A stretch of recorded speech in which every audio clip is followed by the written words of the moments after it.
Okay, fellas, I am here with K-Murdock, one half of Panacea.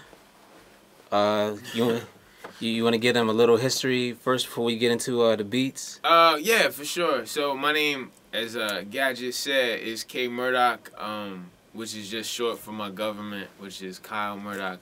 Sorry I couldn't think of anything cooler, but I guess the name kind of aged well because I didn't want to be one of those dudes who like DJ hot beats when I'm like 30 plus, you know what I mean? Exactly. So K-Murdock it is. But I'm from a native Washingtonian. I've lived half my life in Northwest Washington, D.C., the other half in Silver Spring, Maryland. We're right here, right now, at a place that's very near and dear to my heart, Howard University, and the radio station's music studio, which I work at and also use as my recording studio. And the reason why Howard is so special is because I went here, my parents went here. I went to preschool at Howard. I went to, and now I'm back here teaching audio production and engineering to the next generation of producers. But as far as beat making, like the homie guy just said, I'm one half of the group Panacea with my homie Raw Poetic. Shout out to Damu the Fudge Monk as well, who's DJs for us. And also, for the last few years, kind of dabbled in video game remixing with my homie from Philly, who now resides in Phoenix, Arizona, Random, a.k.a. Megaran. And I've done some work with some other DMV people, most notably Raheem Devon. Shout out to him. And, yeah, I'm here. I'm happy to be here. Right. Now, you guys named yourselves after a Greek goddess. Right. So you do your research. Yeah, I think it was the goddess of universal remedy. Yep. So the funny story with Panacea is that when I was here at Howard, I was taking a class. I was an English minor, and I was taking a class called the Classics. And one of the things we studied was word origin or etymology. And and finding out that basically most of the English language is derived from Greek as well as Latin. We were doing, I think our assignment for the week was studying the root word pan, which means all. So when you hear things like pantheon and etc., like words like basically anything that starts with pan usually refers to all. So Panacea is the Greek goddess for cure-alls or the remedy of all things. And I don't know why, but I just thought that was a cool name, and I wanted something unique. Now, obviously, I didn't have that in mind when I was studying it, that was going to be the name of my group. But when it came time to start producing music and come up with the name for the stuff I was doing at the time in college, because Panacea started with 4 other friends, actually, before Raw Poetic came into the fold. In 2003, I was doing Panacea stuff back in the summer of 2000 as a rising senior here at Howard University with 4 other friends, 2 that were good college friends and 2 that were high school. And when we recorded all this music over the summer, we needed a name for it. I was always kind of good at, and I mean, I would still like to say I am kind of good at coming up with names. So I was like, yo, let's do Panacea. And I told him what it meant, and one of the guys in the group was like, oh, that's kind of cool. Panacea, when you think of the remedy, the tonic, and in music, the tonic or the tonic note is like the root note that all notes when you play a scale comes back to. So it was kind of cool. It had like a lot of layers of meaning, and I'm all for that, Right. Yeah. Okay, let's talk about the early days at Rawkus, because you guys did 2 albums on Rawkus. Right. Now, I've heard a lot of stories about Rawkus, how they left a lot of groups. God. With no money or owing them money. Like, what was your experience with Rawkus? I'll say this off the bat. It's better you interview me about Rawkus than my partner Ron Raw Poetic, because I don't think he got anything nice. And it's funny, also from doing, aside from doing music, rather, I also do radio. And I've been having, the pleasure over the last decade to talk to a lot of the people who were originally part of the Rawkus, the first generation, like Pharoah Monch, Talib Kweli, DJ Spinner.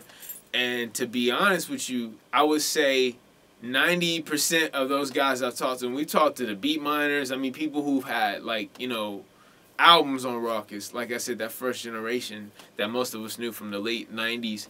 And they all didn't really have good things to say about Brian and Jared, who were essentially the guys behind Rawkus Records.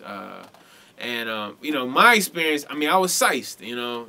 And it's funny because I never use that word. But, hey, it is real producers of the DMV, right? Yeah. So that's the DMV term. But I was psyched. I was ecstatic when I got, at the time we were dealing with an indie label based out of LA, and that label had been approached by Rawkus, and they were like, yo, we really like Panacea, the stuff we've heard from them, and I think they just heard stuff on MySpace, and then the label was kind of shopping us because they were like, we have big plans for you all, and we think you all need like a bigger distributor.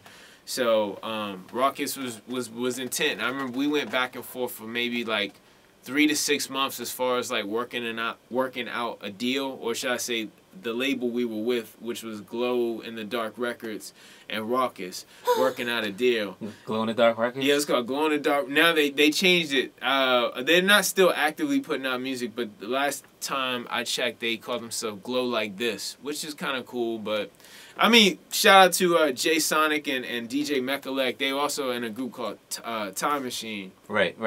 And I mean, they really gave us our first chance. They found us on MySpace.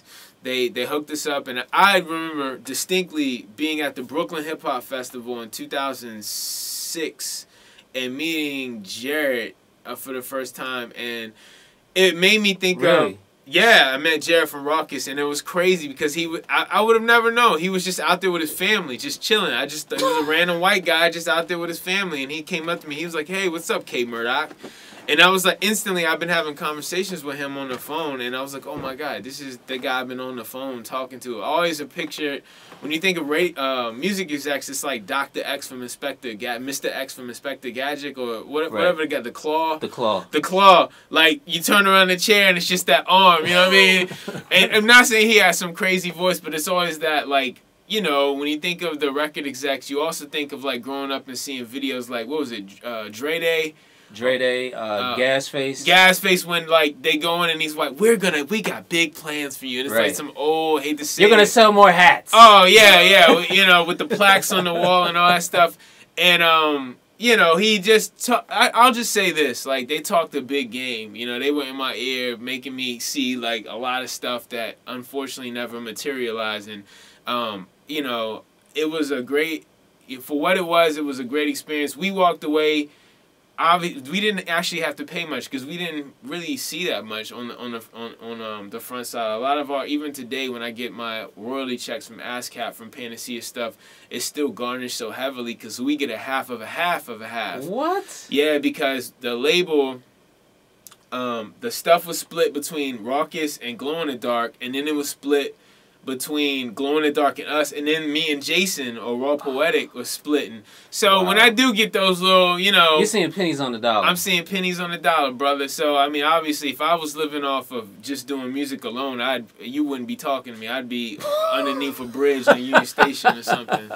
So, you know, but Lord willing, I was able to kind of hustle my other talents as an engineer to stay afloat and just do music. But you know, Rawkus thing was cool. It was cool to have the razor blade. I remember when we weren't even there when they signed. The label signed on our behalf, and they sent us pictures, and it was like pictures of Jay Sonic, who's a white cat, and then Brian, who I knew I shouldn't have trusted him, only because I was like, you never trust someone who wears shades indoors, and he's in the picture like holding up the contract with the thumbs up.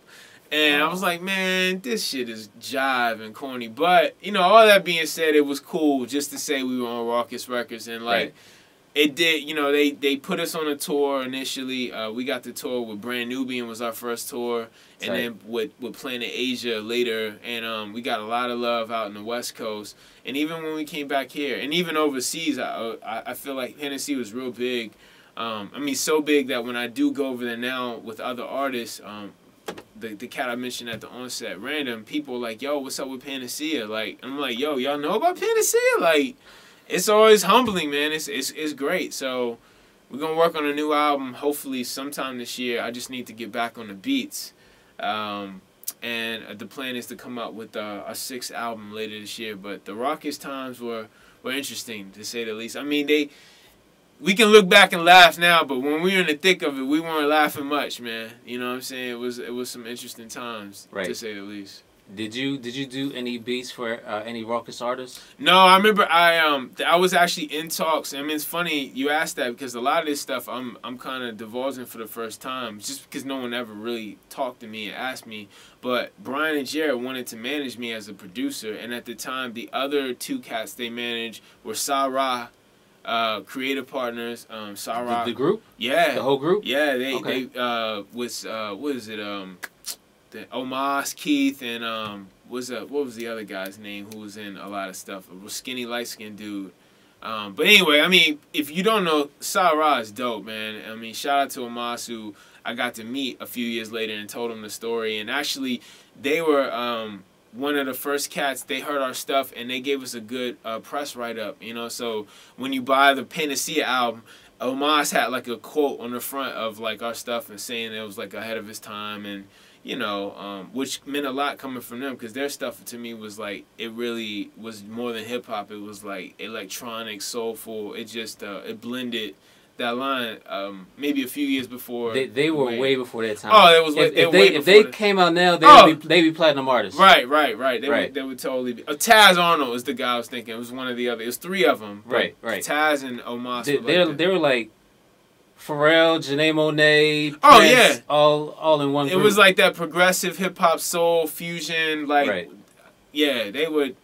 You know, I know they're still doing their thing too, but you know, like you said, they were just ahead of their time. But man, I forgot what we were talking. Oh, you talking about being managed by? Oh yeah. So they had Sarah and they had a cat named Jack Splash, who actually I mentioned Raheem earlier. Jack produced a couple tracks, I believe, on Raheem's second album, which was the album that he got the Grammy nomination for when he did the track called Woman off Love Behind the Music.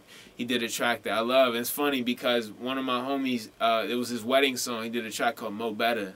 That's a dope song. And he's a great producer. Like the stuff I've heard Jack Splash do. I don't know if he's still doing stuff. I know he changed his name a couple times, so he might be under a different alias. But, you know, I was psyched. You know, I was like, again, there's sites, but I was geeked over because I was like, man, these dudes want to manage me too, and you know, more than visions of money, I have visions of like hopefully getting to work. My goal was to eventually have that parlay into working with like the people who inspired me to even start making music, which is A Tribe Called Quest, which is De La Soul, and I mean that's still on my bucket list, you know, as far as like goals I want to I guess achieve as a producer. Right. I want to produce for like some of the original native tongue guys, the guys who like made me feel good about being different and you know, not saying I was a black hippie or anything like that, but I really like what they stood for, which is individuality and just creativity, you know. So I kind of felt like with Panacea we try to do the same thing, you know, in our own spacey, soulful way, you know. Okay. So go into depth about the touring with Brand Nubian. That's kind of interesting that you were going to tour Brand Nubian, your first album. All right, so it's 2006, and which album was out? This was Ink Is My Drink. Oh, for Brand Nubian? Yeah. No, it was interesting because it wasn't really. See, when I think of Brand Nubian, it was just a two. It was just to me, it wasn't Brand Nubian. It was Brand Nubian Light. You know what I mean? And no disrespect, but just when I think of Brand Nubian, I'm thinking of like all three. Puba, you know what I'm saying? DJ Alamo. The first album was One for All, right? Yeah. So that's what I'm thinking of. You know, exactly the four of them. Really, not even the three. It's like when people say Tribe Called Quest and they don't mention Jerobi. I was like, you got to know certain people, you know. But I'm thinking of like Grand Puba, Sadat X, Lord Jamar, and of course, you know, Alamo. And it was just Sadat X, who was on his way to prison at the time. Wow. So at the time, really, Sadat, right? Yes. And Sadat was signed to a label called Female Fun. Shout out to the guy who runs. His name is Peter. And Peter, he was like the tour manager. Man, they put him through the ringer, man. You talk about like a dude who had to do everything, like set up the shows, drive, you know, get the weed, you know what I mean? Whatever, wow. Get the other things, you know what I mean? So he was just that dude, and I mean, by the end of that tour, he was probably just so happy he made it through because, I mean, there would be instances like where stuff was left, like I mean, one, we were supposed to have a show on the tour in Denver, and the promoter canceled the day of, so we drove all the way to fucking Denver from like Salt Lake City, which isn't that far, but like going through that, I think it was like fall, so like the elements were against us. I mean, anytime you go to Colorado, getting acclimated to the climate, the climate is the climatization or whatever is tough, man. You know, ears popping. I'm like, hold on, I'm not on a plane. It's like, no, you're entering the highest elevation you've probably been in the States. You know what I mean? Right. So anyway, but it was fun, man. It was definitely we had a band, myself and Raw Poetic. Had a band with us. So I remember we rented a big truck. We called it Big Red because it was like half could fit us and seat us, and it was 6 of us. And then the other, it was us and then 4 members in the band. No, 3 members in the band. We had a drummer, a keyboard player, and a guitarist. And then the rest of the van was just our clothes and the gear, like the drum set, the guitar rigs, the keyboards, and all that stuff. And I just remember we started, we started in Cali. The group was living in Cali. The band was living in Cali. So I flew out to Cali from D.C., met with them, and then we went all up as north as Washington, like Seattle, and all the way down to Mexicali, which is in like the border of Mexico and California, and that was a pretty fun show. Yeah, it was fun. We got to do some shows with, at the time, they were our label mates, the Percussions. We got to do a show with them in Colorado, another show. We had 2 shows. One of them was canceled, and then the one that wasn't was just us with them. And that was actually like one of my favorite shows because, you know, I'll just say this, as far as touring with Brand Nubian, you know how like some people, they meet their idols and it just completely... It just doesn't work. It just doesn't work. And we had some situations, man, I don't want to put no one out there or badmouth or whatever, but, you know, it just wasn't like... It makes me think of, ironically enough, the Tribe Called Quest song featuring Brand Nubian called Show Business off the Low End Theory, when I think it's Lord Jamar, who ironically says, all that glitter's not gold. I'll just leave it at that. So, you know, and at the time, I think Jamar and Sadat X had just put out a solo record, and Jamar was promoting the album he had called the 5% album. Yeah. And, you know... Egos. It was just a lot of egos. It was just, the shows they didn't really promote it, and I guess, you know, they didn't really have the same draw as they would have had. I don't even with Grand Poobah, I don't know. And it just kind of, from the get-go, just seemed like, yo, Sadat X needs to tour to stack up some bread before he goes in to serve his bid, and, you know, and they both had solo albums, so it just felt like very contrived, to be honest with you. Yeah. And I didn't like that, you know, but at the same time, we're cutting our teeth, we're young, we're newbies in the game. We were, like, so excited because we grew up listening to Brand Nubian, and by the end of the tour, you know, it was just like, man, damn. These niggas. Yeah. Hashtag these niggas. Anyway. But that being said, like, you know, I wouldn't take the tour back because we learned a lot, like the good, the bad, and the ugly. More bad and ugly than good, but, you know, it was a learning experience nonetheless. Now, back then when you was touring, was Rawkus? There was no 360 deals back then. Were you getting tour money or? Yeah, we had a bit of a. They allotted a certain amount of money to us as far as like renting the van. For gas and stuff, and we just had to. And then even when we sold CDs at the show, every city we could get to, we had to basically fax off how many units we sold. So they fronted us like the merch. They fronted us like they gave us a few dollars as far as like the transpo, but we wound up having to come out our pocket a lot. So it was. Wow. That's crazy. Yeah, it was like, you know, and it was that thing where like, hey, this is your first time, you're with Brand Nubian, as a way to try to allay, like, getting away with basically murder with us as far as, like... And I should have known because the first show was in San Fran, and it was a great show, but at the end of the show, we basically almost didn't get paid.